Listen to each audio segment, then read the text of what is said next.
I'd like to bring to order this Tuesday, May 12th, 2020, regularly scheduled board meeting for the Richland-Board Board of Trustees. If I can please have a motion to go into executive session. Mr. Chair, I move to research public session and convene an executive session for the purpose of a discussion of personnel update. Motion's been made by Dr. Carson Parker. Do I have a second? Second. Seconded by Ms. Mackay. Is there any discussion? With no discussion, if we can have the vote.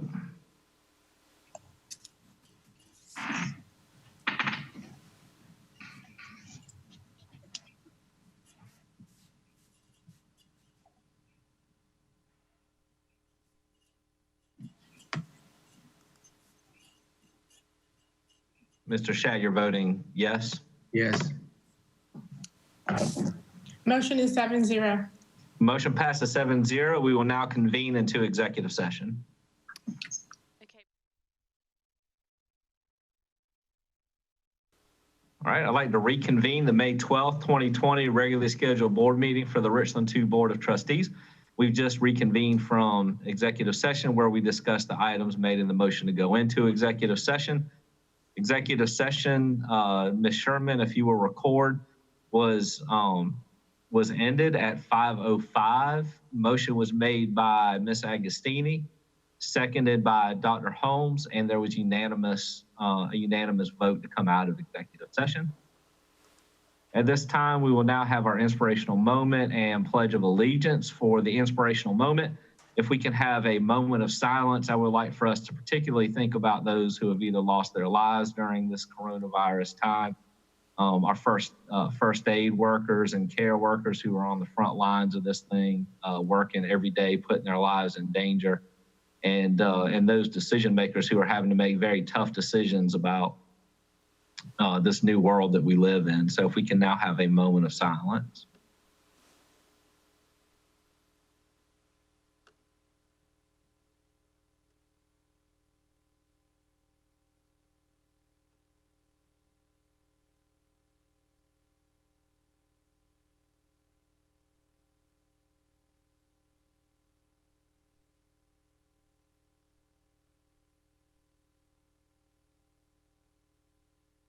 Thank you very much. We'll now move on to the Pledge of Allegiance. Okay. We have upped our game in this technology world. We now have a flag for our Pledge of Allegiance. All right, Mr. Are we Manning. ready? Ms. Roof? You're good to go. All right. I pledge allegiance to the flag of the United States of America, to the republic for which it stands, one nation, under God, indivisible, with liberty and justice for all.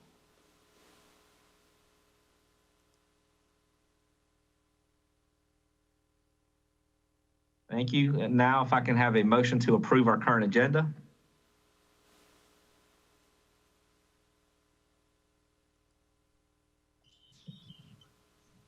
Mr. Manning, Yes, Ms. I Mackay. move to approve our current agenda for the May 12th, 2020 board meeting. Thank you. Motion's been made by Ms. Mackay to approve the agenda. Do I have a second? Second. Seconded by Dr. Holmes. Is there any discussion? Ms. Agostini, are you trying to speak? You got to unmute yourself.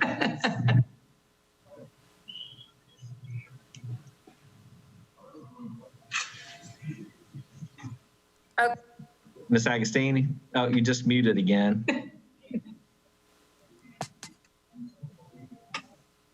Libby, are you forcing everybody into mute? No. Okay, no, I think it's corrected. Okay, all right, there you go. Ms. Agostini. Okay, thank you. Thank you very much. Periodically, I like to let the public know why I'm not going to support the current agenda. And for tonight's agenda, it's item 10.1, approving the draft agenda. And just for example, at our last meeting, the draft agenda that was approved looks nothing like the agenda that we're going over for this evening. On last meeting's draft agenda, at the very top, it says that the executive session was to start at 5:30. Then it was the public session at 6. Then if you went down to item 2.4 on that draft agenda, it actually said that public session would resume at 6:30.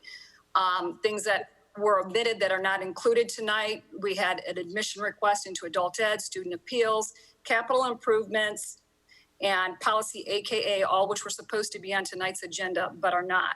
And then we've added items, personnel updates, the public session, policy BEDH, a stage grant, and again, public participation. So that's why I am not in favor. I think it's an unnecessary exercise and quite frankly, a waste of time to repeatedly have a vote on that when policy says BEDB, the final agenda must be approved by the board. We do not need to approve a draft agenda. Thank you. Thank you, Ms. Agostini. Any other comments? With that, we'll have the vote.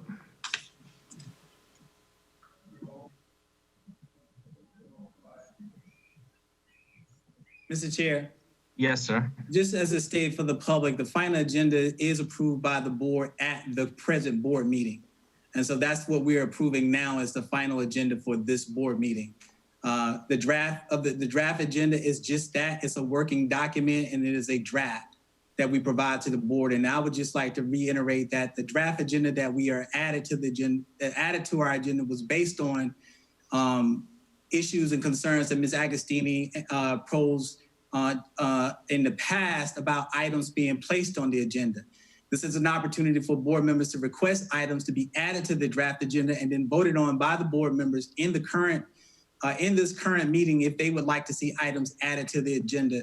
Or have items struck from the agenda, they can make a motion to have those items struck, removed from the agenda and then voted on by the board. This eliminates one board member determining what is on or not on the agenda. But I do want to reiterate that the current agenda or the final agenda is approved at this board meeting before we get started. Thank you, I Mr. appreciate it. Chair. Dr. Davis, I know Ms. Agostini was one of those. There were several board members that are requested that we have a more open process for how items get on the agenda, of which Ms. Agostini was one. I think Dr. Elkins Johnson, Dr. Holmes, and several others also issued concerns. So we now have more group involvement in the agenda than we've ever had before. And Dr. Davis is correct that we have no final agenda until we vote. Ms. Agostini? Yeah, I just wanted, and I appreciate that, but you know, as we talk about complying with policy, nowhere does it state that the board will vote in a draft agenda to get something on the agenda. The policy says the superintendent and the board chairman will decide whether or not to include requested items. So ultimately, even if we have a vote, that's not policy, that's practice. But thank you very much. Well, we do enable the practice. It gives us the opportunity so that people go on record saying that they did not have a serious issue with the draft agenda at the time. Indeed, yes, sir. What is the, I'm sorry, do we have the vote in, Ms. Sherman? Motion carries 6 yes, 1 no. All right, the motion carries, as Ms. Sherman says, 6 yes, 1 no. We will now move on with the approved agenda to the consent agenda. If I can have a motion for the consent agenda.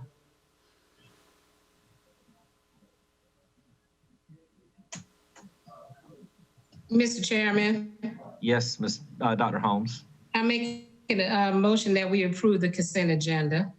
Motion made by Dr. Holmes. Do I have a second? Second. Ms. Mackay has the second. Is there any discussion? Mr. Chair, Yes, ma'am.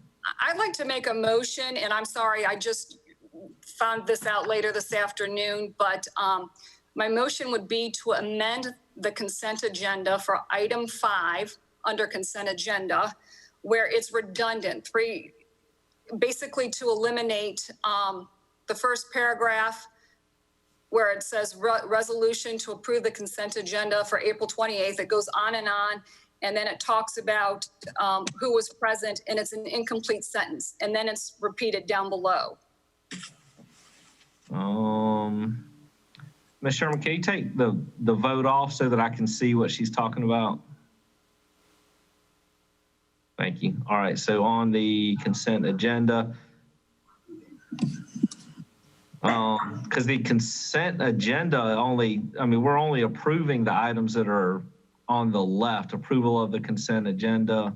In this, excuse me, this is in the minutes. I'm sorry, I'm not sure I was clear on that. No, So you the weren't. minutes from last week's meeting, or last board meeting.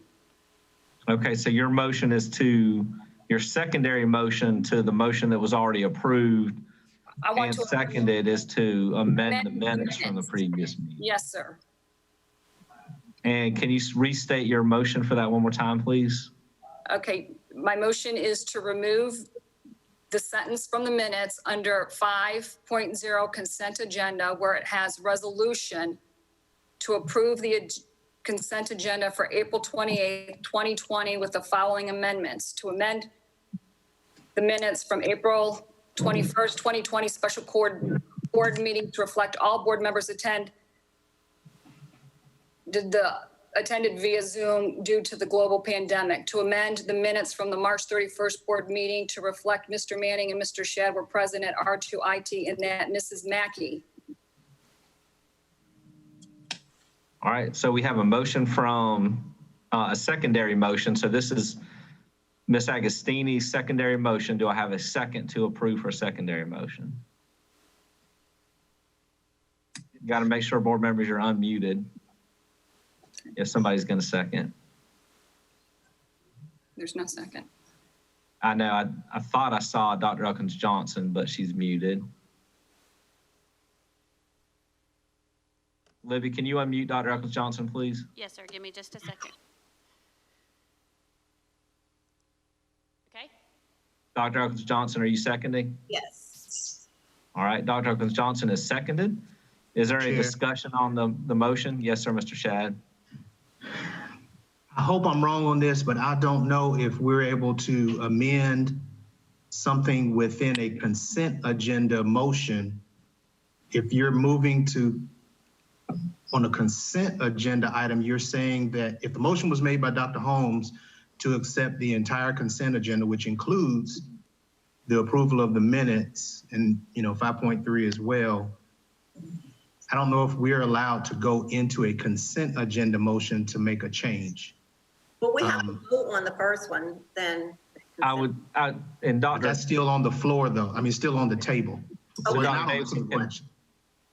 you can back me up on this, but I believe that we can because she's asking to, essentially it would be like if we had a group of policies and somebody said, well, we had a motion to approve the group, then we had a second, then somebody said, I want to amend. As a secondary motion, what we're saying is we want to amend the original motion to say I'm approving it with the approval of the secondary motion is the way that I see it. And ordinarily, I would agree with that if it wasn't a consent agenda motion that was being made. Anything outside the consent agenda, I believe that would apply. Because with a consent agenda, you're saying we're not going to pluck one thing out of this. We're going to go forward with this group.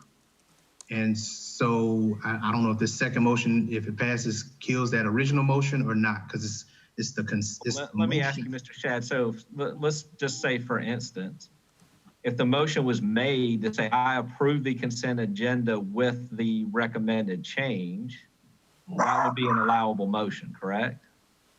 Yes. I don't think so, because with a consent agenda, it's all or nothing. You can't change the consent agenda. What you can do is you can remove it from the consent agenda and then vote on it separately. But I might be wrong. I don't know. I don't know. Dr. Davis, do you have any thoughts? Mr. Shad's correct.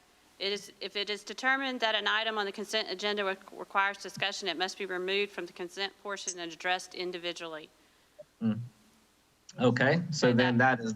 That's a quick search I came up with on the Robert Rules, so that's what I found out. All right, so then that is my fault as the chair. So essentially that motion is not, secondary motion isn't legal. Ms. Agostini asked to have the minutes removed from the consent agenda as a separate item. Is that correct? Yes, sir. That's what I'm reading. Yes, sir. Okay, so I'd like to make a motion to have the minutes removed from the consent agenda. Okay, so Ms. Agostini, so we're striking the previous motion because that was not allowable.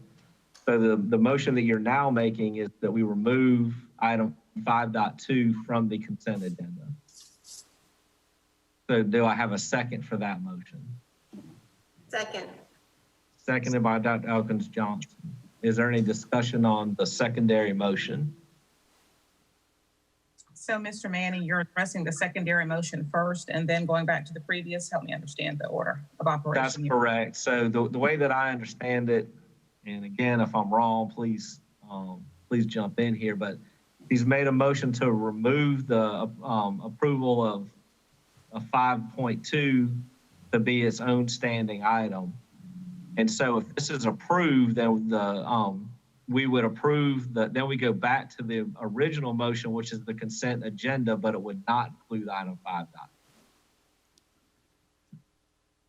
And then the Is that next, clear? right, and then the next order of business would be to take up To address 5.2. that, correct. Yes. Does that make sense to everybody? Okay, with that, is there any further discussion on Ms. Agostini's secondary motion? If we can now have the vote on that motion.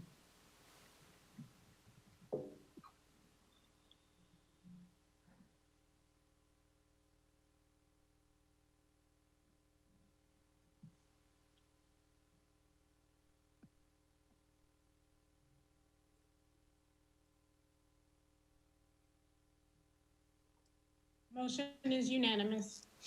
All right, so the motion is unanimous. So we now revert back to the original motion, which is for the consent agenda minus item 5.2. So the consent agenda includes 5.1 and 5.3. Is there any further discussion? And thank you, Mr. Shad, for getting me on the right path there. Yes, sir. All right, with no further discussion, we'll take the vote.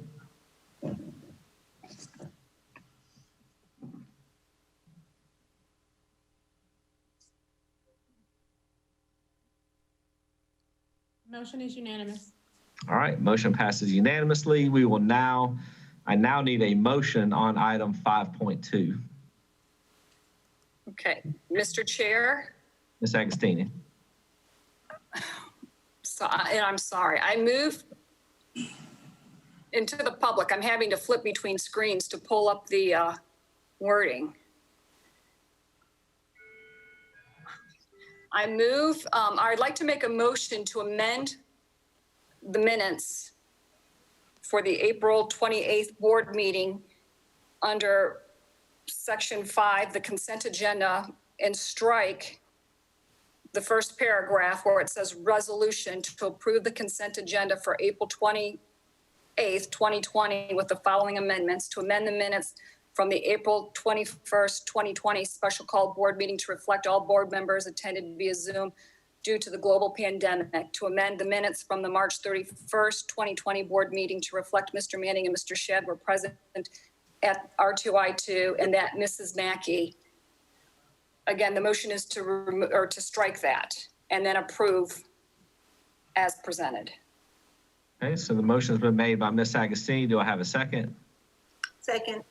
Seconded by Dr. Elkins Johnson. Is there any discussion? All right, with no discussion, we'll have the vote.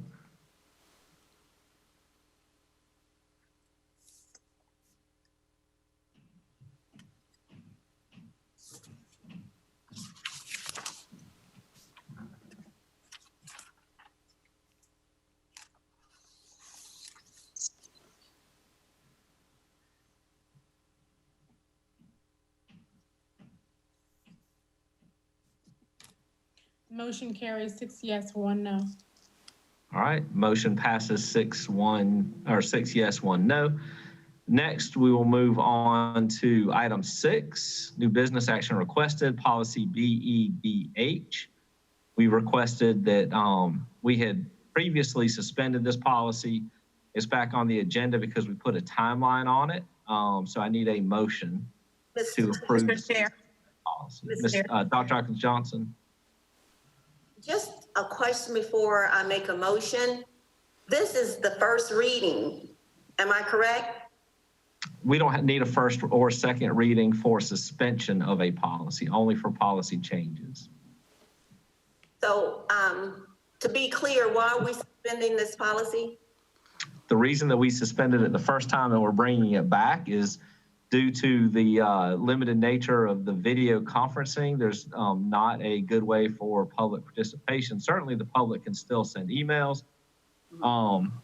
Sorry, we actually do need a motion before I can go into full discussion on this. If I can have a motion to suspend the policy. Mr. Chair, Yes, ma'am, Ms. Mackay. I move to suspend policy Mr. Chair, EDA I had already participation at raised meetings my for all hand to make a motion. indefinitely due to the global pandemic. All right, I have a motion by Ms. Mackay. Do I have a second? Second. Mr. Chair, I think I had already said I wanted to ask a question before I make my motion. If you could go back, I think that was my comment originally.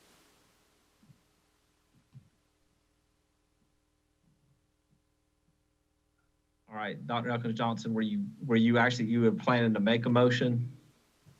Well, I think that's what I said earlier. I had to be clear on what was going on before I made a motion. Okay, so I'm sorry, if I can back up, then what was your motion going to be since you were recognized first? My motion is to approve policy 6.1 as written and given by administration. So you're recommending we suspend that policy? Yes, Okay, so you recommend that we suspend policy BEDH. Are you putting any kind of time frame on that, or are you just saying indefinitely? I can't hear you. Are you saying indefinitely, or are you putting a time frame on it? Well, I really don't want a time frame on it. What I want is that we suspend it until we hear back from when school is going to start, so we'll know when to come back to this policy. Okay, so if I can just, I'm sorry, I don't want to be difficult, but I want to make sure that we're all clear. So is your motion to suspend the policy BEDH for all meetings indefinitely due to the global pandemic? I will say the end of the summer until we get more details. Right, then that's what I think is trying to say is indefinitely to the end of the pandemic, due to the pandemic is we're asking to suspend the policy until we have more information. So indefinitely. Yes, that would be my motion. Okay, so so you're saying to suspend policy BEDH, public participation at meetings for all meetings indefinitely due to the global pandemic? Yes. Okay, that's the motion. Do I have a second? Second. Seconded by Mr. Shag. All right, is there any discussion? Mr. Chair, Ms. Agostini? and I hope that you all can hear me because I'm having a really difficult time hearing you all right now. But once again, I'm not in favor of discontinuing, especially indefinitely, public participation. And I know that the South Carolina School Boards Association put it out as a recommendation, but they also included recommendations on how to do it. And in fact, a couple of weeks ago at our special called board meeting, there was a public announcement that encouraged the public to send in emails. And in fact, Dr. Miley had paraphrased one of the emails. I reached out to Columbia City Council. They continue to accept public comments via email and online through their meeting portal. They've also added a telephone public participation through publicinput.com. I feel that our public, the taxpayers, their input is vital. And I would love for us to see a way how we can continue to include them in our meetings other than just sitting there watching without any opinion or voice. Thank you.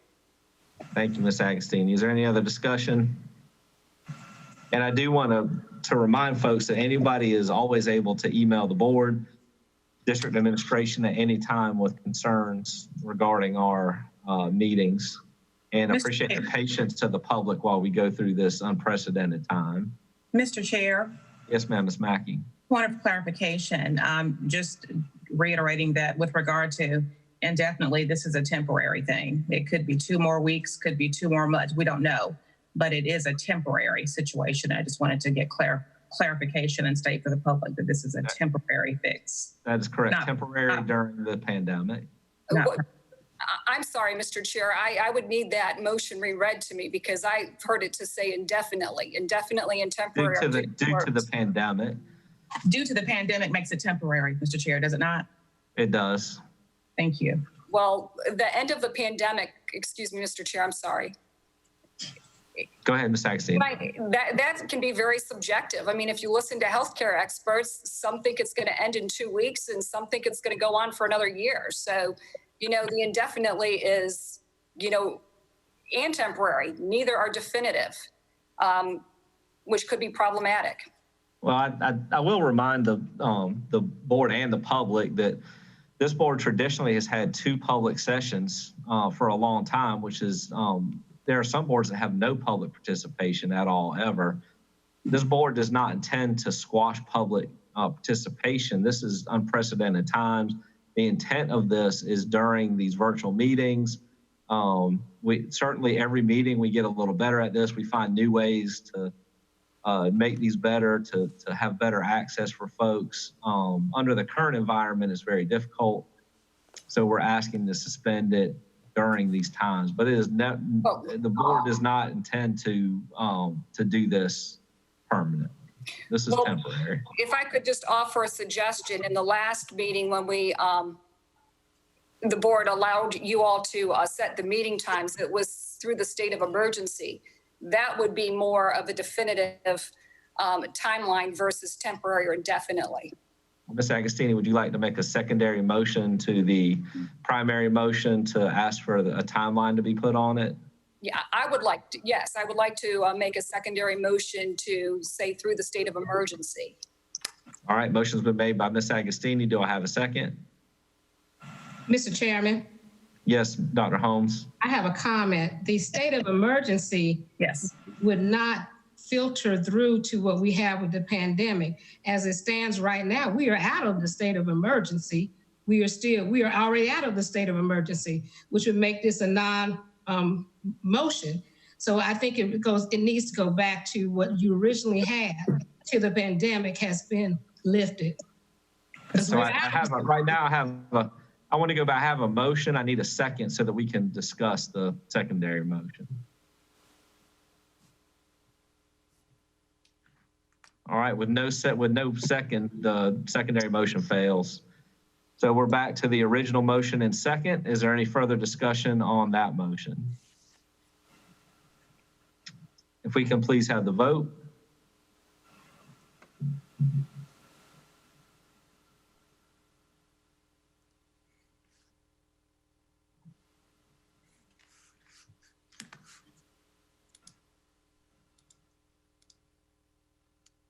Motion carries 6 yes, 1 no. All right, as stated, the motion carries 6 yes, 1 no. Next, I have item 6.2, Dr. Davis, the stage grant. Thank you, Mr. Chair. Mr. Chair, we have, we're asking the boards to support the Succeeding in the Arts and Gifted Excellence application, which is the stage grant application. Dr. Arlene Barcuz will present information on the application for Succeeding in the Arts and Gifted Excellence proposal offered through the Magnet Schools of America program. So again, we're not asking for approval. We're just asking for a show of support through a vote by the board for us to pursue this additional grant for one of our elementary schools here in the district. And Dr. Barcuz will be very brief with a report of information regarding the stage grant. Dr. Davis, let me get a motion in a second so that we can have questions after the presentation. If I can have a motion to approve it.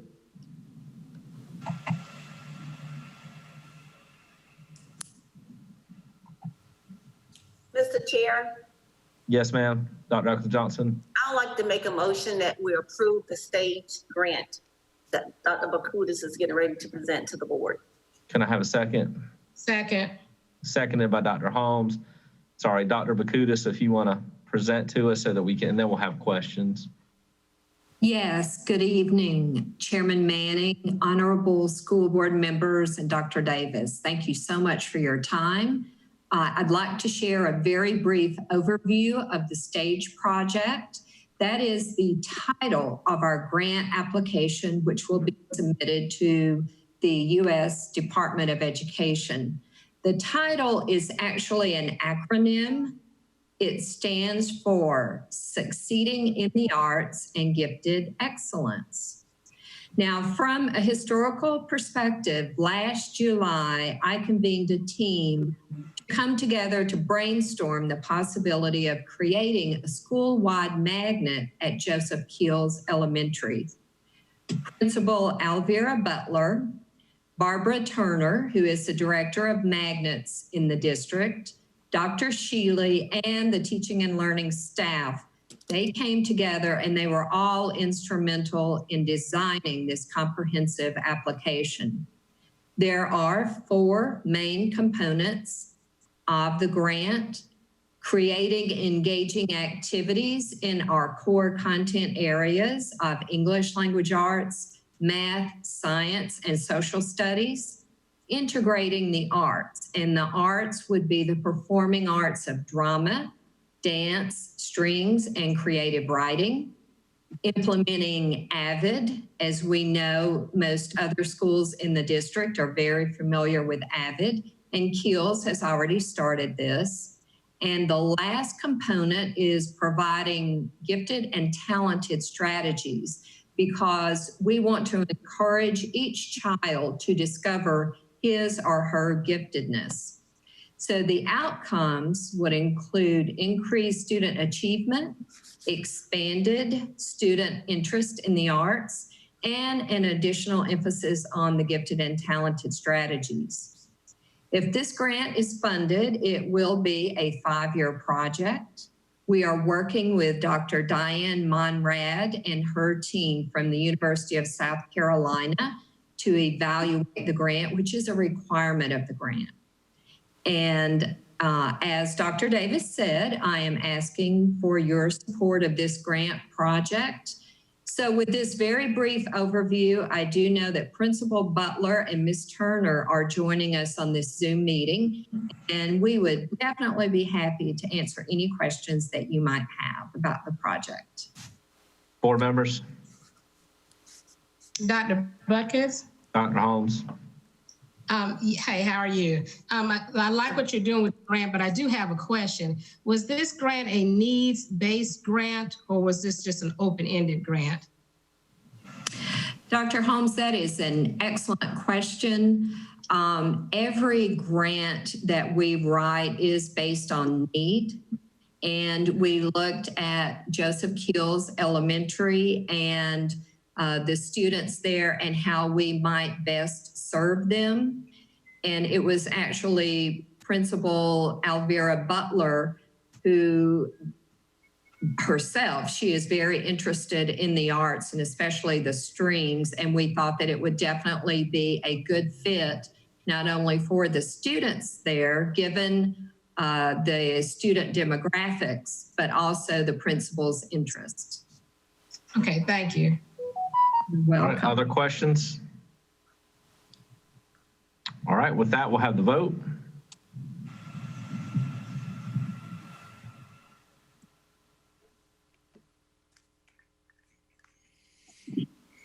Mr. Chair, I've had to log in on a different device. I got kicked out and I tried to vote in the affirmative, but the screen is kind of small. So if it doesn't show up that way, I am voting in the affirmative.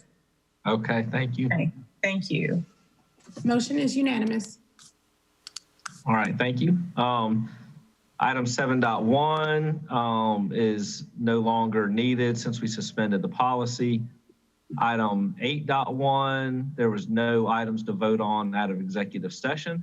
So we are now on to item 9.1, board priorities and employee budget survey results. Dr. Davis. Thank you, Mr. Chairman, Mr. Chair, members of the board, and to our community that's watching, Richland 2 family and friends. We have Dr. Harry Miley. We'll do a very brief presentation to the board as it relates to the board priorities and employee budget survey results. Dr. Miley. Thank you.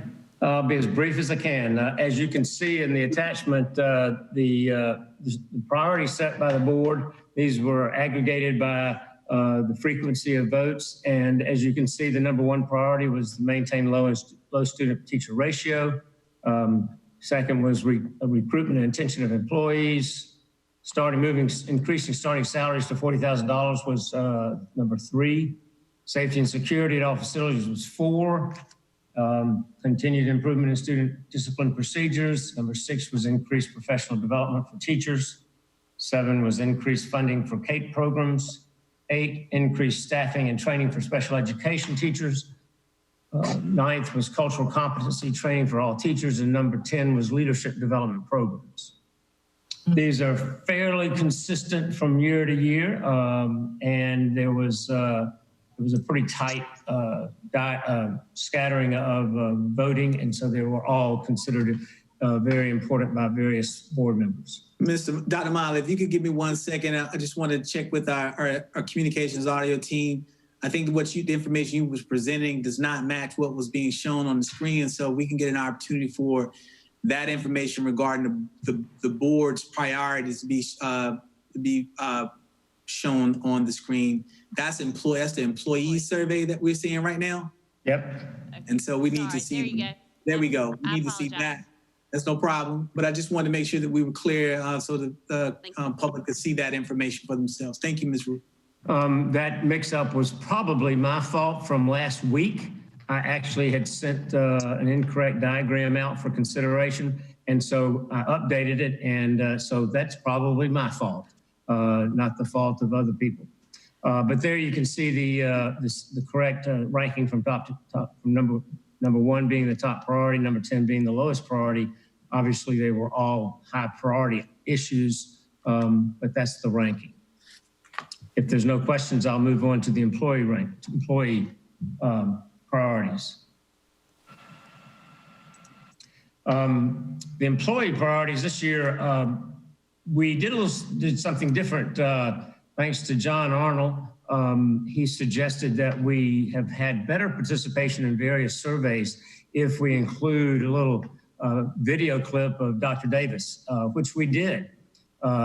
We think it improved response tremendously. Last year, our response rate was right around 24%. This year, almost 2,000 people participated, which brought our participation almost to over 40%. That's a tremendous improvement, and I think more reflective of the district, and gives us a little bit more strength to some of these recommendations. You can see from this first one in terms of the percentage of classroom teachers. Obviously, they're the largest component, about 50% of the responses were classroom teachers, and you can see the distribution of respondents accordingly. As you see, about almost 2,000 responses were made. If you look at the types of positions in terms of where they teach, child development was about 3%. The largest percentage was 42%, which is elementary. Middle, about 17.6%, and then high school is about 23.4%. District office represented about almost 10% of the respondents. And then if you get to the results, these are fairly consistent from year to year, but as you can see, they're somewhat in line with the board's priorities: employee compensation, academic intervention for lower achieving students, student behavior, behavioral interventions, etc., safety and security, student support services, education, special education is number 6, arts number 7, preschool education number 8, Kate number 9, number 10 was professional development, number 11 was diversity and multicultural education, number 12 was instructional technology, 13 was athletics and non-instructional extracurricular activities, magnet programs, world language instruction, and gifted and talented rounded out the 16 items. Again, I was very impressed with the response rate this year, and we feel very good about this being a good reflection of our staff and employees. I'll be glad to answer any questions. Thank you. Board members, questions or comments? Dr. Miley, Mr. Chair, I have I enjoyed looking at the difference between both of the surveys. I'm interested to know, for example, I like the academic intervention for low achieving students. That would have been one that I would have put high on my list. Why did we differentiate between the list between the employee survey results and the board budget priorities? There were some that were similar. For example, employee compensation. Actually, yeah, very similar. Several of them were very similar. We differed because we took these as a accumulation. You know what I'm trying to say.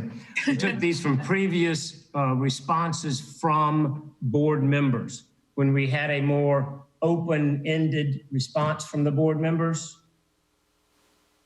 And so we left that as reflected of the board members' responses in the past. The only one we changed was raising the teacher salaries up to $40,000. We have thought about doing the same survey. We could certainly do that. And we can certainly incorporate that next year. I would like to see more ideas because I do like seeing what is on the employee survey results. Okay. I think that, again, there's no right or wrong way to do this, but that's a good indication. And that means that would be a good recommendation. And that way we can compare. We know we're looking at apples and apples in terms of the board's priorities and the employees. Yeah, I agree with Ms. Agostini. I think that would be Dr. Elkins Johnson, I'll get you next. That would be a good way to do it. I think you could still leave an open-ended component to the board members if we wanted to add something that wasn't on the list. And we do. We leave it open-ended. Everybody can add additional comments. And then same thing with employees. Employees can add additional comments as well. So, Dr. Elkins Johnson. Yes, Dr. Miley, thank you for the results of the survey. And my question is, did they have something that they had to put in alphabetical order, or they had to put in order according to what they thought was most important or least, or did they just have open-end answers like what we had? No, they had these 16 items, and they ranked these 16 items. Okay. Yes, ma'am. And then also, when was this survey taken? What time? School year? Yes. I apologize. I don't remember the exact date. We usually send it out sometime towards the end of January, first part of February, Okay. well before the disruption due to the virus. Okay, thank you. Mm-hmm.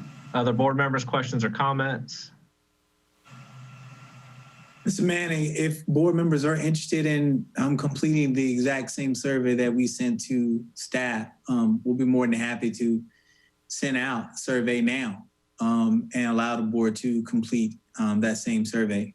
Sure. Just for information purposes, if you're interested in doing so. I don't know if it's the greatest idea since you've already seen what the rank order is, but indeed, if that's something that if someone is interested in doing that, we can definitely incorporate send that out within the next couple of days. I don't know that it would really, unless the board overwhelmingly supports that, would add any value at this point. I mean, you have our priorities, as Ms. Agostini stated.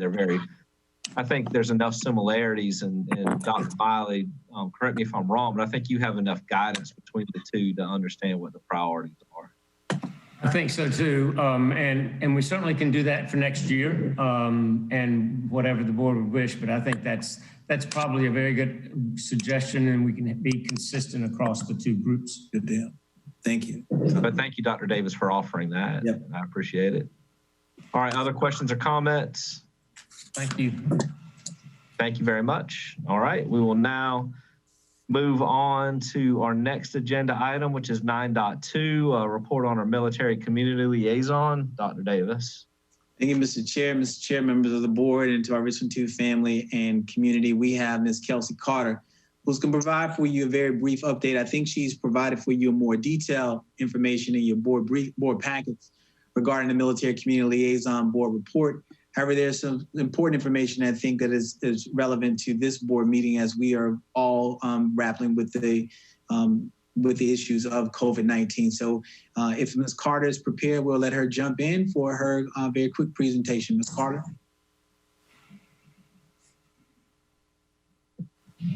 Yes, good evening. Good evening. Can you hear me?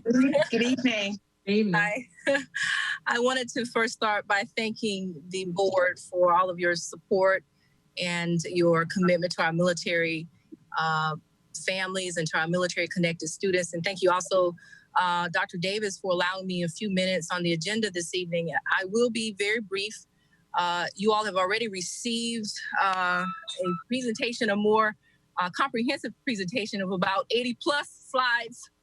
I've been very busy over the past year, not quite a year. It'll be a year next month in the position as the military community liaison. And if on a side note, if I had to create a position, an ideal position for myself, this would be it. It just encompasses my passion for military families, working with our students. And I'm very excited of moving forward and what we are able to do to support these families. So as I said, I'll be brief. I'm going to focus primarily on our stop order movement that has been given to our military armed forces by the Department of Defense. So I sort of focus on that. And as I said before, there's a lot of information in the presentation. And if you have any specific questions about some of the slides, you can do that, later. But I do want to focus on the stop movement because we're sort of in this whole dynamic of COVID-19. And thank you, Mr. Manning, for your moment of silence. I don't get an opportunity to do many moments of silence, to think about what we're going through right now. We know that this is especially a difficult time for our military families and their children. And although military families have a built-in resiliency and inner strength, because they're constantly changing and moving and going through PCSs, which is the permanent change of station, they're still suffering. They still have some very specific needs that we need to focus on during COVID-19. So with that being said, I'll move to slide 7. Libby, if you could do that, just kind of a brief on what the military stop movement order entails. Basically, the Pentagon issued a stop movement order for all branches of our armed services, which extends through June 30th of this year of 2020. The stop movement basically halts all of the military and domestic travel. So that includes what we call our PCS, permanent change of stations for our military families. We also received on April 22nd a memorandum from Molly Spearman's office, and basically just reiterating what the stop movement means and how that may impact our military families here in our district. So under the leadership of Dr. Davis, I think that's slide 9 on the leadership of Dr. Davis and guidance of Keith Price, we assembled a team, if you will, to look at some of our contingency plans and some of the pieces that we already have in place. And we do a phenomenal job supporting military families already. But we kind of pulled together to kind of look at this stop movement and see what pieces might affect our military families and what we need to do to work more in cohesiveness and communicate better to address some of those concerns. And so some of the pieces that came out of that meeting on the next slide kind of talks about our Richland 2 following adjustments and accommodations for the stop movement order. And as you can see here, it's kind of small. I'll kind of briefly go through it. Military families will be allowed to participate in our choice 2 while residing out of Richland 2 and or South Carolina. So what that means is, and again, these are things that we're already doing. We're just kind of looking at these pieces and making sure we're all on the same page. I had a family call me this morning, for example, moving from Kansas to Fort Jackson, being PCS Fort Jackson. That family has already gone out on the website to register their child so that when they get here, the transition and the process is a smooth one for them. So we're going to keep that piece in place where families can go on the website and register their child as long as they send proof of the PCS, and of course, if they're residing in Richland too. And then we have other options where we offer choices, what we call extended choice options are offered to military families who are not in Richland too when the initial choice application window was in effect. So we know choice 2 will end May 29th, right? And so a lot of the families won't be coming in until after that. So we're going to extend that. We're going to make sure that families, as they come in, these families will have the options to apply to schools other than the one their student is zoned to attend. And of course, certain schools are closed to choice. So, we have to keep that mandate in place because we can't, the schools are at capacity. We have restrictions there, but we're working with families in that regard. And then we move on to our magnet applications for military families. Barbara Turner does an incredible job with that program, as well as Roger Wiley, who I work with very closely. The only magnet programs that who have capacity still will be available for our eligible applicants. And I want to make this point real clear. Magnet applications for military families eligible for choice 3 or extended choice will also be made available, and the deadline for applying will be extended to the end of quarter 1 or the first quarter. So we're kind of putting that caveat in there to give them more time and more opportunities and options. And then in my role as the liaison, military liaison, I want to make sure we have all that information on our website, that families are able to go to the website to gather that information, to be able to understand the process of the choice program, the registration. So we're tweaking our website constantly. I shouts out to Libby and her team. They do an incredible job. I call Carmen or Ish or Marcus on the phone, and they're on top of it and making sure that we get that information out on our website. So I'll be, updating that and working with that team, and also working very closely with Fort Jackson, as I've been doing over the course of the year, having good collaborations with the folks there. Fred Henley, who's probably on the call, who I talk to daily. He's a school liaison there at Fort Jackson. And then finally, we want to make sure that our high schools make exceptions for our new student move-ins. We have students who oftentimes are athletes. They're athletes. They want to try out for different sports or be a part of a band or chorus. And so we're putting contingency plans in place to be able to offer those students those opportunities if they miss those deadlines, which they should be able to participate in extracurriculars. And so that's kind of what I wanted to cover tonight. There's lots more information. We have other teams assembling. I work closely with Dr. Morgan and her counselors and social workers. I was on the phone earlier this morning with Libby, working with a family, military family that just lost everything in a house fire. So we're all connected. We're all addressing not just the needs of we're going through right now with COVID-19, but other needs as they arise with our military connected families and our students. So with all of that, I know I talk 25 miles a minute. With all of that, if you have any questions, I'll be happy to respond. But I wanted to be brief because I know you need to get on with your evenings, and I wanted to honor the fact that I want not be too long on tonight. Thank you so much. Yeah, thank you. Board members, questions or comments? Mr. Chair. Yes, ma'am, Ms. Mackay.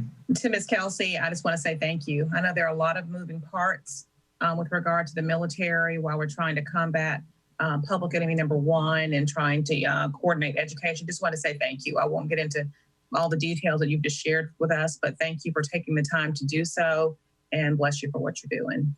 Thank you. Thank you so much. Thank you. Other board members, other questions or comments? Just a comment. Yes, ma'am. Again, I just want to say to Kelsey, thank you so much. You are the right person for that job, right personality and spirit. So just thank you for doing an excellent job. We appreciate you. I appreciate you. Thank you. Thank you. Other board members? I want to thank you, Ms. Carter, Dr. Davis. Thank you as well for your staff and all the effort that we put into our military families, and that partnership is an important part of our district. And I know we won the Purple Star Award? Purple Star, yeah, for our efforts with the military, and this just continues to show our dedication to those families and their unique challenges. So thank you again for all of your efforts on both parts, and thank you, board, for your support of these folks and the work they're doing with our military families. So with that, we will now move on to item 9.3. Dr. Davis, Superintendent update on the Thank you, Mr. Chair. Mr. Chair, members of the board, and Mr. Chair, just as a button on that point, if I'm not mistaken, Richland 2 was the first school district in South Carolina to be a Purple Star school district, as well as the first to have a designated person to work with military families. So yes, we were. Thanks to our board for supporting that. And being good partners with the military. It does start with our board as well as with our school administration. I'm just going to touch briefly on the COVID-19 update. A lot of information you have all received, as well as our public, and so I won't speak in very much depth about it, but I would like to highlight a couple of points. One of the things I would like to share is that what we have been practicing, and I can't say this enough, is that as we've been making decisions over the course of this pandemic, one thing has resonated with us, or two things have resonated with us in the decisions that we are making that I think is very important that we'll carry forward with this administration long beyond the pandemic. And that is, it takes some grit and grace to get through challenging times. We must have the grit and the strength and the resiliency to deal with uncertainties, challenges, and change, And at the same time, we must extend grace because a lot of things are fluent and changing. And so things may not quite happen at the right times, or may not, every bow may not be perfectly tied. And so that leads us to the second thing that we practice as we go through this, and that is purpose over preference.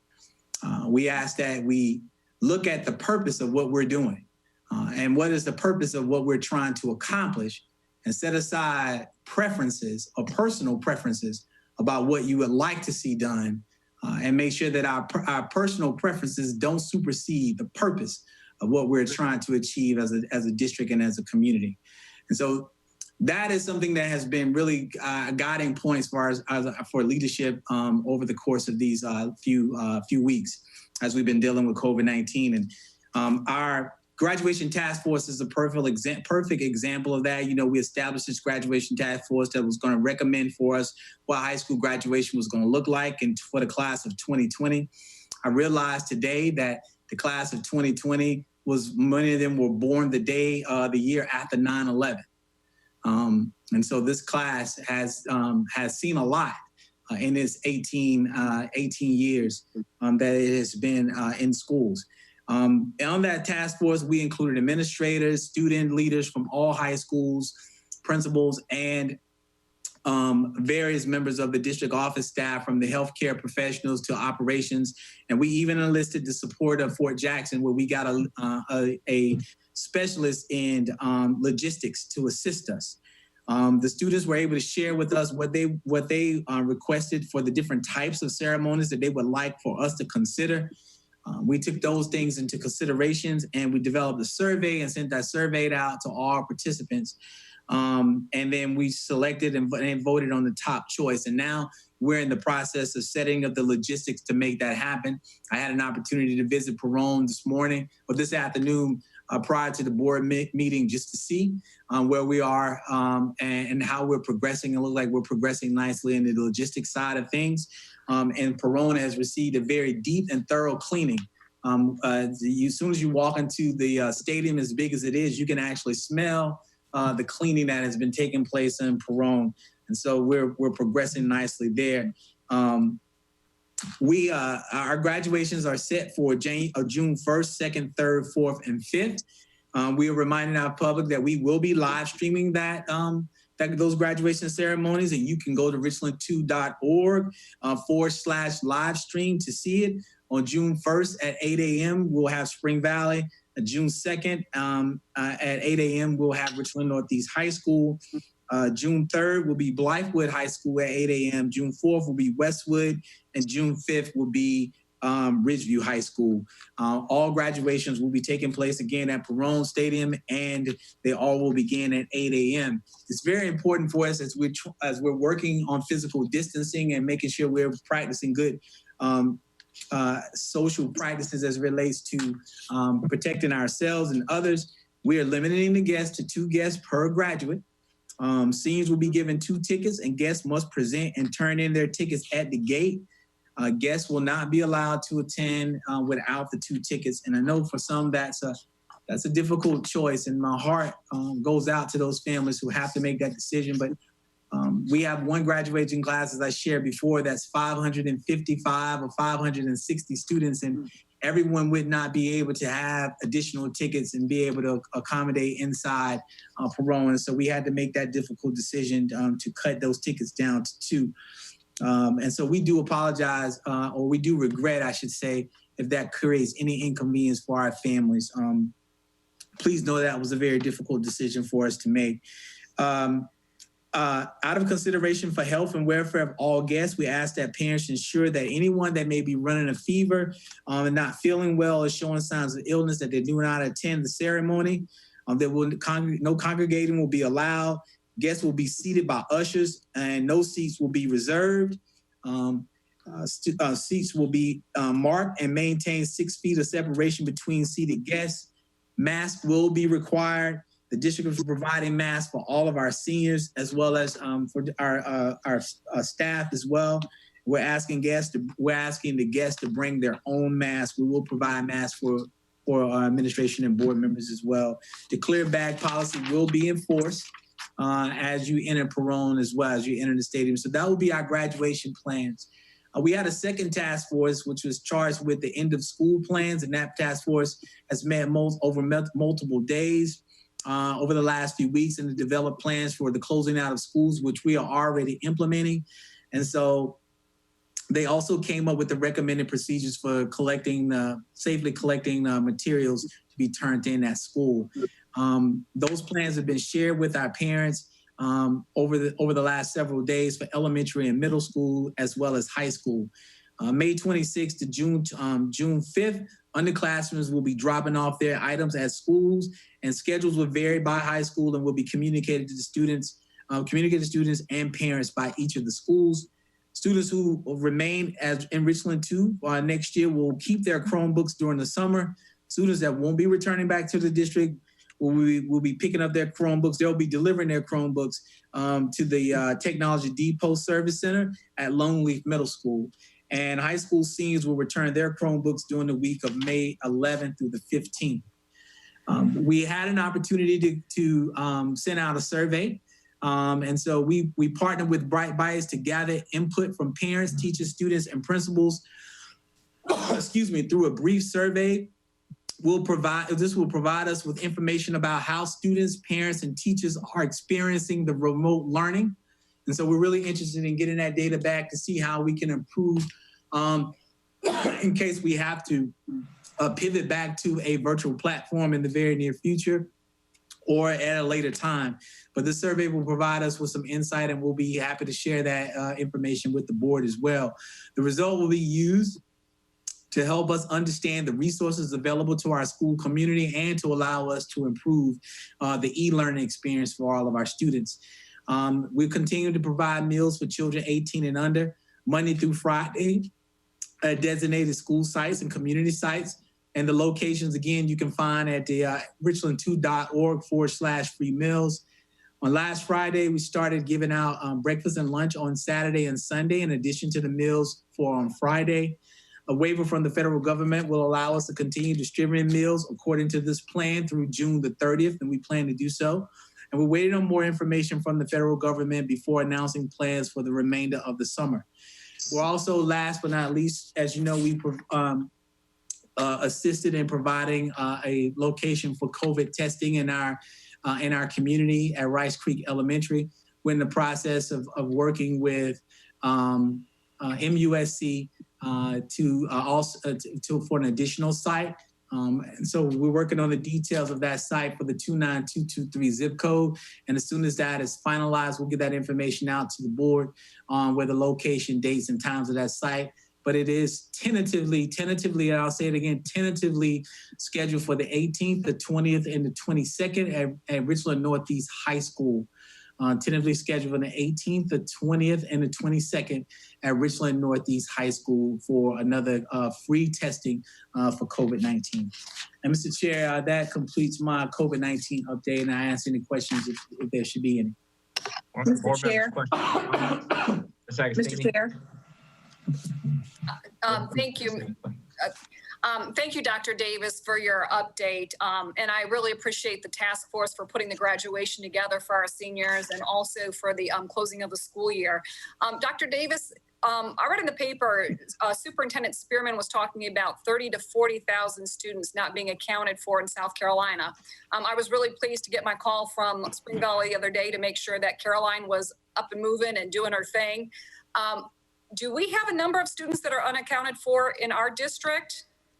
We have not. I don't have an accurate number of unaccounted students, but I can find out that information from you. But our teachers, that information is varied just a little bit or swayed some because different schools are using different measures to make contact with their students.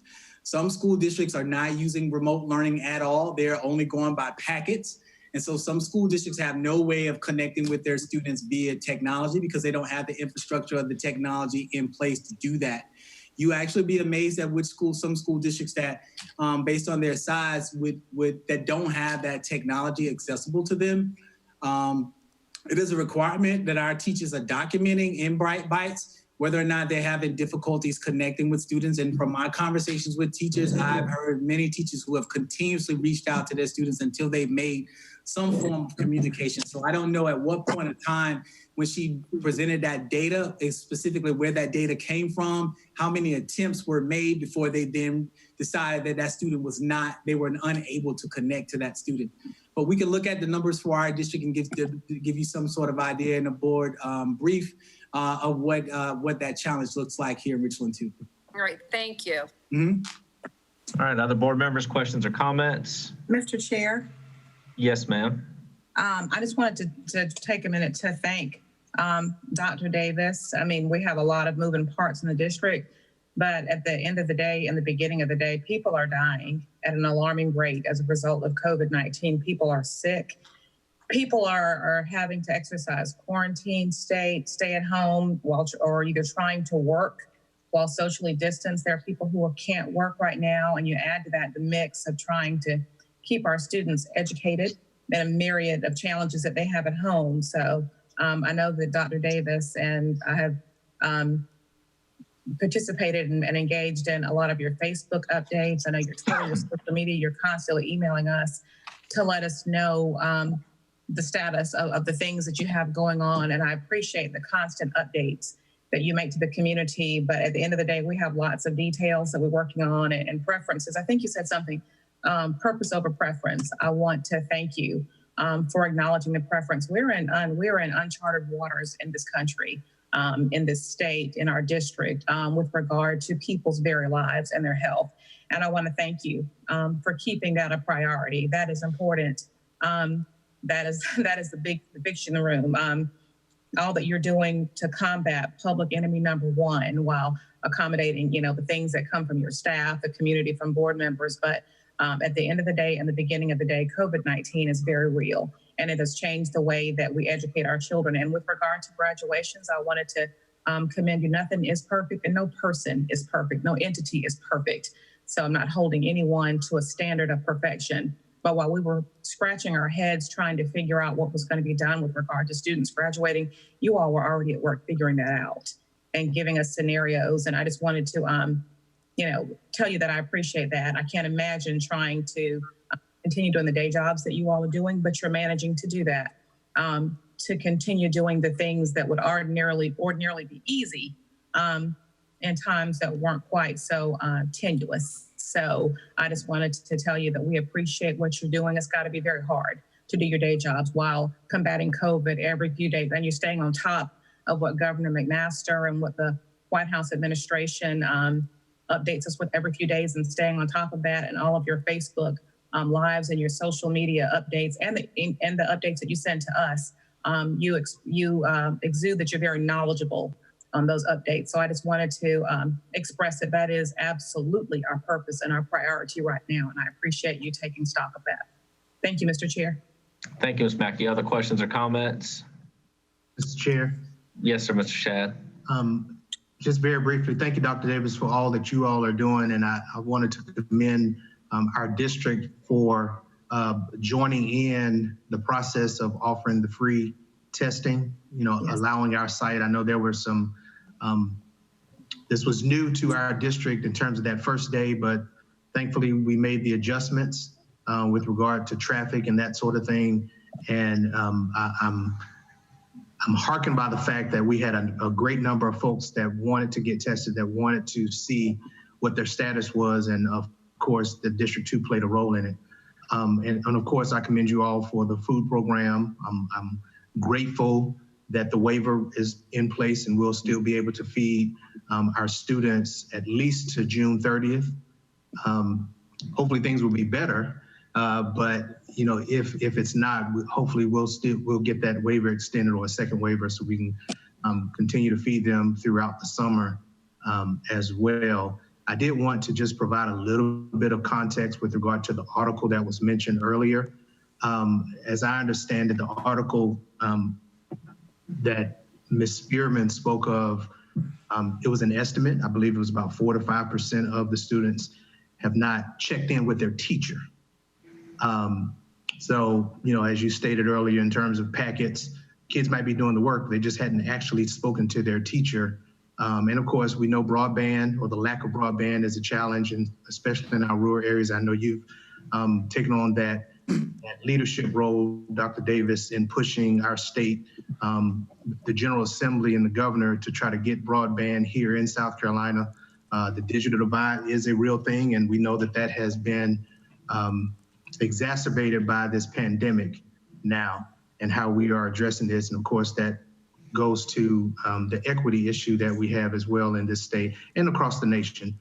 But the reporter also specifically said that it was anecdotal.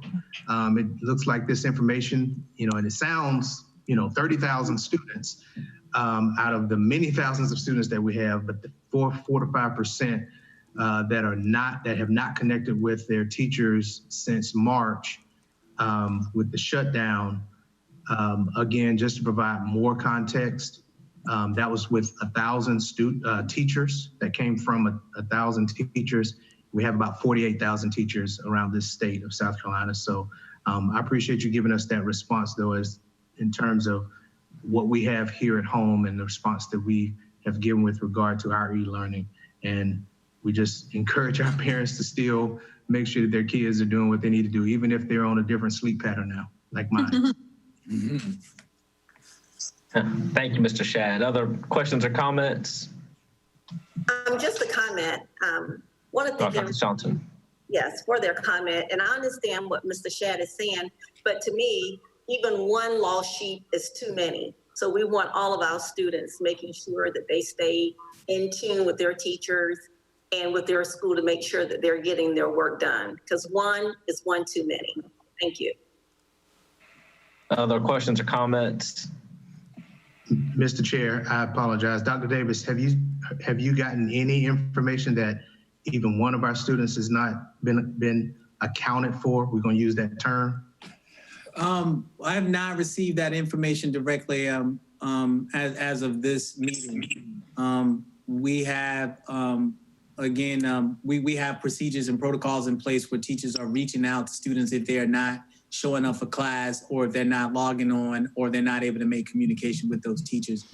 Some school, like I stated earlier, some school districts, teachers don't have a set or regimented schedule that they're following as relates to a number of days or times that they should be making contact with their students. I have had the opportunity to sit in several classes. I've read to 3 different elementary classes over the last week, and seen many bright and shining faces in classrooms. But to both of your points, yours and Dr. Elkins Johnson and even Ms. Agostini's, it is very important for us to ensure that we are doing all we can to make sure that we're reaching out to connecting with students. But there are some situations where students are struggling as a result of the COVID-19 crisis. And that's why we are asking for all of our teachers to really not only to accept the grace that we ask, but to also extend it. I have heard stories of students who have to work because parents have lost jobs. I know of students who are working 3rd shift because they're getting work wherever they can. And I know oftentimes we don't really highlight those types of challenges and struggles, because we do a phenomenal job of really highlighting all the successes and the accolades that many of our students have. But we do have 54% of our students are students who live in pupils of poverty. And that can vary in range of what those challenges may be. However, it is a real challenge for some families. And so we've been working very hard to make sure that we're reaching out to those students and extending grace and time for them to get that work done, particularly at the high schools and the middle school and the high school level. So I will be interested to see what our survey number 1 is going to say about the challenges that we have, the things we're doing well when it comes to virtual learning, and the things that we need to really focus on and improving and shoring up. And 2, looking at what our Bright Bites data is telling us about how many times we've had to reach out to students and families to make contact. Thank you. Thank you. Board members, other questions or comments? I certainly appreciate the conversation. I mean, we do have families that have a lot of challenges. I really appreciate our teachers. They aren't necessarily virtual teachers, so they've had to kind of learn as they go. I'm sure that they show the same love and concern for our students that they do in the classroom. And Dr. Davis, and through the comments you've made and comments and questions from other board members, it just continues to be evident how much we care for the social emotional state of our students, well beyond academics, and make sure that they're fed, make sure that they have all the other supports as best we can in this virtual environment that we provide in the real environment. So I'm sure our social workers, psychologists, all of our other behavior, emotional supports are working as hard, if not harder, in this environment than they did when they were actually in the buildings. Certainly have their work cut out for them. I'm sure that magnification of some of the issues our students have is a real issue as they're at home on a 24-hour basis in some cases, and dealing with. And Mr. Manning, not to prolong this, but I would like to just share with the board and with our community that's listening and watching. We're very fortunate. We are usually a part of a lot of national conversations as it relates to public schools in South Carolina. South Carolina is about the 29th largest public school system in the country, with well over 700,000 students that are public school students. And Richland, too, has the distinction of being one of the largest school districts in the Midlands and the 5th largest in the state. And so we have the fortune and I have the fortune of representing our district on a national level to have a lot of these conversations. And our community has just been phenomenal. For some of the stories I've heard, our parents are true indeed rock stars. And premier, no question, no doubt about what they've been able to do and how they've been able to really navigate these uncertain waters. But they have just been, their spirits have been great, and they've been doing a great job. And we have had our challenges, and we've had some things that have been brought to our attention that we need to be made aware of. And we thank them for that, because that's how we get better. But it's been done in such a loving and constructive way. Not in a way to make us look like we're not doing well, in a very loving and concerned way, like it should be. And our teachers have done a phenomenal job, as well as our administrators and our kids also. And so I think it's just a testament to our community as a whole. Whatever role you play in this community, to our community as a whole, and how we've embraced each other to work together to make this happen, because it doesn't work if we don't work with each other. And so our community should be recognized and celebrated for that. Thank you, Mr. Chair. Yeah, thank you, board members. Thank you, Dr. Davis. Next, we have item 10.1, our draft agenda. Dr. Davis. Mr. Chair, again, this is a tentative agenda for the next board meeting. I would like to bring to your attention now, we'll share again in my closing comments, a reminder that we do have a special call board meeting between this board meeting and the proposed May 26th board meeting.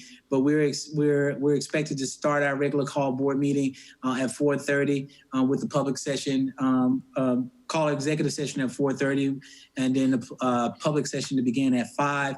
We'll have our call to order. We'll go to executive session. We'll come out of executive session, ask for the inspirational moment and pledge of allegiance. We'll ask the board for the approval of the agenda, as well as the approval of the consent agenda. We'll have voting items in executive sessions right now. Items are tentatively scheduled to be student appeals and adult education requests. I'm ready to receive information from Mr. Smith regarding what those numbers look like and how many we will have, if we will have any at all. We'll have a new business, no action requested, and under new business, no action requested, we will provide you with a report, very brief report from our ombudsman, as well as we'll continue with the COVID-19 update information to the board. And then I'll bring before you a proposal to CCA, the organizational chart as relates to the school district. We'll provide you with the draft agenda for the June 9th board meeting and ask for the approval of that draft agenda. And then we'll wrap up that board meeting with the board of superintendent comments. And if we need a second executive session, we will host that, as well as items that need to be voted on in that second executive session, and then ask for an adjournment. All right, thank you, Dr. Davis. Board members, any questions? Dr. Elkins-Johnson. Dr. Davis, why are we having this special call board meeting? Special call board meeting has been on the calendar for some while. Dr. Elkins-Johnson, is for the budget. Okay, so it's a budget meeting. Yes, ma'am. Okay. Yes, ma'am. Okay. Yeah, and Dr. Davis and I will coordinate. If for some reason we feel that it's not necessary as we get closer to that, then we will make that call. Yes. And that's why I asked, because I know I had the budget meeting on my schedule, but there is no budget. So I was just wondering what. Yeah, we're kind of playing it by ear, so we'll let you. We'll hopefully. And as Dr. Davis has said earlier, I appreciate your grace as board members, I mean, certainly we're in a different time and information is changing very quickly. So thank you all for understanding as meetings kind of come and go, maybe in not the traditional fashion that we like to have. Certainly not trying to provide a lack of transparency. It's just different times and it's hard to keep up with all the changes. So other questions or comments? All right, Dr. Davis, we will move on now to approval. If I can have a motion to approve the draft agenda. Mr. Chair, Ms. Mackay. I move to approve the draft agenda items for the May 26, 2020 Richland 2 School Board meeting. Motion's been made by Ms. Mackay. Do I have a second? Second. Mr. Shag, thank you. Is there any discussion? We'll now have the vote.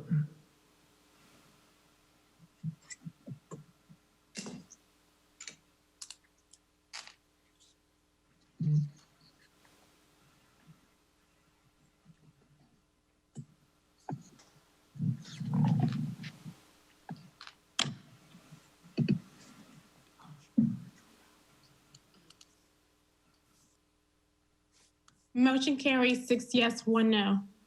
All right, motion passes 6 yes, 1 no, as Ms. Sherman stated. We will now move on to board and superintendent comments. And it does look like I may have lost a board member here in the process. Yes, Dr. sir. Caution. I am checking on that for you, Mr. Manning. Thank you, Ms. Roof. So again, more of that grace as we all get used to this. I need a lot of it. You're doing great. Let me start with Dr. Elkins. I'm going to go actually in the order I have you on video today. So Dr. Elkins Johnson. Yes, just once again, Dr. Davis, the faculty and staff, thank you for everything that you're doing.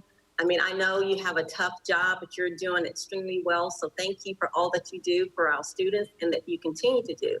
And as we go through our new normal, I just want to encourage everyone to wash your hands, wear your mask, and stay inside unless you have to go out. I mean, this COVID-19 is real, and we want all our students to return back to school, but to return back healthy and safe. So everyone, just have a wonderful evening. And again, thank you for everything that you guys do. Thank you. Ms. Agostini. Thank you. Just wanted again to thank the faculty and staff, the employees of Richland 2 for all that they're doing, and to our Richland 2 students and families. Stay safe and be healthy. Thank you. Thank you, Ms. Mackay. I think I've said a gracious plenty already, just ending on grit and grace and purpose over preference. I appreciate that, Dr. Davis. Y'all have a wonderful evening. Be blessed. Stay safe. Thank you, Dr. Holmes. I'd just like to say thank you, Dr. Davis, the faculty and the staff and the teachers. I received my wonderful yard sign today, which was a nice surprise. Thank you for acknowledging the board, because we are working hard to make sure that things run efficiently with you all also. I'd like to especially shout out to Libby. Libby, this is my special shout out to you because you do above and beyond, and you're really behind the scenes, and you helped me out a whole lot, and everybody else on this board. So I had to take this time to give you a very special shout out. Tamika, if I don't see you before you leave, I love you, darling. Be safe in Alaska. And thank you for all the hard work that you've done as the secretary of this board. I appreciate you so very, very much. I also appreciate teachers like Sherry Belvins, who asked several of the board members to read stories to her students, teachers in the district that did parades for their students, and various other TikTok activities and things that I've seen. We have one of the best districts and the best faculty and staff that I have ever seen. Dr. Davis, you run a well-oiled machine, and I appreciate you. So with that, I'd like to say everybody stay safe. Thank you, board members. I appreciate you all too, and y'all be careful. Thank you, Dr. Holmes. Mr. Shad? Thank you. Again, I just echo all the comments of my colleagues on the board. Thank you, Dr. Davis, and the cabinet, and the rest of the team. Y'all are doing a fabulous job under these circumstances. I wish our Richland 2 families well during this time. We are here for you as much as we can be. We have an unconventional, I'll give kudos to our schools. We have unconventional ways that we are celebrating our 5th graders and our 8th graders with their promotion. It's not ideal, of course, but they've gotten very creative on doing it, and I applaud them for doing that. We'll have one more meeting before our seniors, so I'll wait to say something to them. But I will wish our seniors well with their AP exams. I believe it's this week and next week.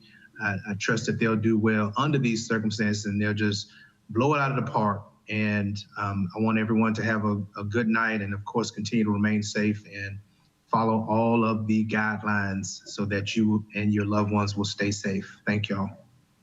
Thank you, Mr. Shag. You at the library? No, I am not. I was actually given this great virtual background. You've blown nice it up background. I was going to give you an opportunity to shout out the library has internet access and great meeting rooms if necessary. It's absolutely. Either that or your office really got upgraded. Right, big time. Thank you. Dr. Carson Parker lost internet access, so she will not be rejoining us, but I'm sure she would have said ditto to everything that's already been said. Dr. Davis, you're next. You're on mute. You're on mute. He's on mute. All right. Appreciate that, Mr. Chairman, and to the members of our board. Also to our public that's listening, thank you again for tuning in to this board meeting. We appreciate having you here and all of your support as always. I want to take this opportunity to share congratulations to Julie Whitney on being named the Richland-2 2020 Learning Support Service Staff Person of the Year. Ms. Whitney is a school counselor at Pontiac Elementary School. The learning support services includes professionals who provide support to our learning process for students, teachers, families, and staff. They are our school counselors, our family intervention service counselors, nurses, psychologists, and school social workers. And I had an opportunity to participate in the congratulatory parade today through the neighborhood to surprise her and to celebrate her as well. The new Richland-2 Nurse of the Year is Jennifer Lark, and she's also from Pontiac Elementary, so Pontiac is really rocking it out when it comes to learning support. As a critical member of the crisis response team, Nurse Lark's professional experience in emergency rooms and guidance have aided Pontiac in many ways, including streamlining safety procedures and reducing emergency response times. Richland-2 recently completed the challenging task of identifying 5 finalists for the 2021 District Teacher of the Year. The finalists and their schools are Trefina Cuffey from Muller Road, Keely Hitchens from Ridgeview High School, Samantha Rainwater from Richland Northeast, and Watisha Taylor from Longleaf, and Tanya Williams from Forest Lake Elementary. The District Teacher of the Year is typically selected following classroom observations in the spring, but because of schedule changes caused by COVID-19, an announcement is expected to be made in the fall when that process is completed. And I really missed the opportunity and enjoyed going around and surprising them at the 5 finalists at their schools. But we look forward to continuing the process when we are able to return back to school. Choice 2 applications are being accepted online through Friday, May the 29th. Only students residentially zoned for Richland School District 2 are eligible to apply and participate. Parents must provide transportation for their children to and from schools if selected for Choice 2. And meal sites will be closed on Monday, May the 25th, as we observe Memorial Day, which is a district holiday. But families will receive additional food the Friday prior to that Monday's holiday. Thank you, Mr. Chair. Thank you. All right, I have no comments. I think we've all said enough. With that, if I can have a motion to adjourn. Mr. Chair. Yes, Ms. I Mackay. move to adjourn the May 12th, 2020 regular board meeting of the Richland-2 School Board. Motion's been made by Ms. Mackay. Do I have a second? Second. Seconded by Mr. Shad. If I can have everyone in favor, raise your hand and say aye. Aye. And thank you. The motion passes unanimously. Thank you very much. Y'all have a great evening. Thank y'all. Good evening. Good night.